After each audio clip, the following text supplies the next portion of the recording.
Isn't it ironic that the word ironic is often misused? But what does irony mean when people use it to describe something somebody has said or something that has happened in a story? This depends on the type of irony that you mean. There are actually 3 common types of irony used in literature: verbal irony, situational irony, and dramatic irony. And if you want to use them effectively in your writing, you'll need to know how they differ.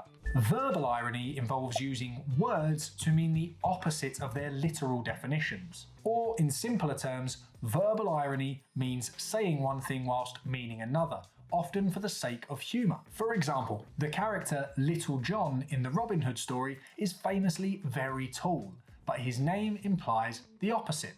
This is an example of verbal irony. One common form of verbal irony is sarcasm, which is used to make fun of something. If you went to a restaurant and everything you ordered was burned and awful, you might say something like, "Well, that was an excellent meal and I'm really glad we ate there." This would be both irony, since it wasn't an excellent meal and you are not glad you ate there, and sarcasm because you're using irony to mock the experience. This is a bit different from Little John's name, which is used humorously but without mocking. So, while all sarcasm is irony, and while both sarcasm and verbal irony involve saying something and meaning the opposite, verbal irony is only sarcasm when the aim is to ridicule.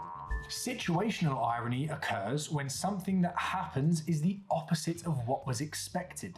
Think about Aesop's fable of the tortoise and the hare. Just like the hare, at the outset, you wouldn't expect the tortoise to win the race because hares are much faster.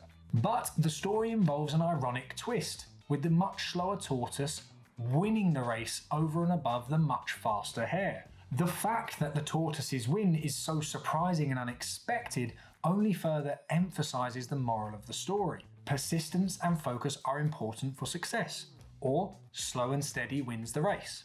Subverting an audience's expectations like this can serve to make a story more exciting, interesting, or shocking. But it can also be a clever way to encourage readers to reflect on a key idea or theme in your writing.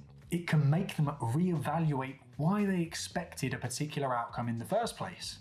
Unlike verbal or situational irony, dramatic irony doesn't involve something being the opposite of what you'd expect. Instead, it occurs when the audience of a work of fiction knows something that the characters don't. This is often a key piece of information about a situation and its likely outcome. Shakespeare's Romeo and Juliet provides a perfect example of this dramatic irony. Towards the end of the play, Romeo commits suicide because he believes Juliet is dead.